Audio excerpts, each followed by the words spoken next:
Candlemas is a bittersweet and elegiac feast. Simeon and Anna, faithful servants in the temple, had lived in hope and expectation throughout their lives that God would do something transformative in their own lifetimes, something that would reveal salvation to them, enlighten the nations, and glorify Israel.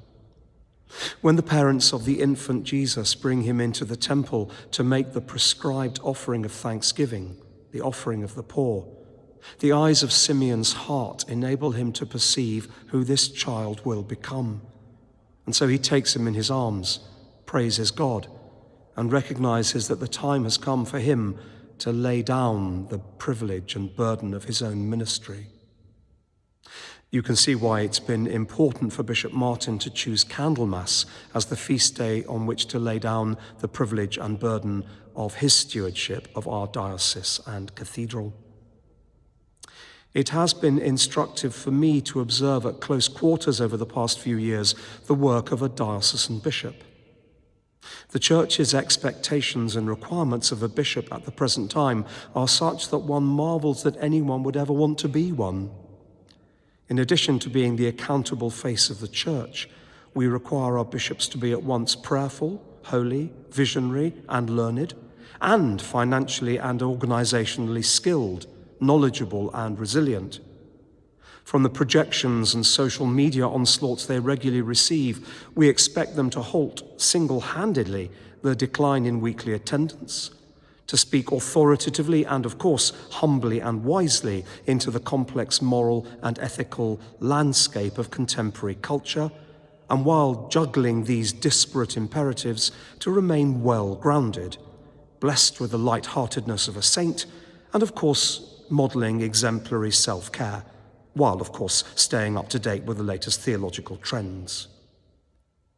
It's therefore caused me no small wonder to observe how Martin has continued to remain essentially at heart a parish priest to his diocese, while being able to juggle diocesan and national responsibilities. At licensings, synods, meetings, services in the cathedral, I have seen how he's never happier than when interacting with his clergy, laity, or building partnerships across the county.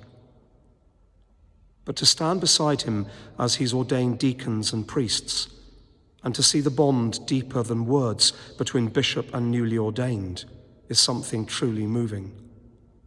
As well as seeing him bear the cost of accompanying people at the worst time in their lives, because rightly people always expect to see their bishop at such times. It's all been incredibly moving for me. I've loved working with him. We'll miss him deeply, and we'll share with him a particular sense of power in Simeon's words of Nunc Dimittis this Sunday.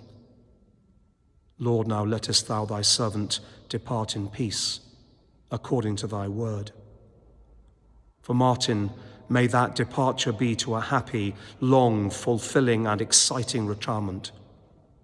He has been, will remain, a good and faithful servant of his Lord, his diocese, his church, and his county.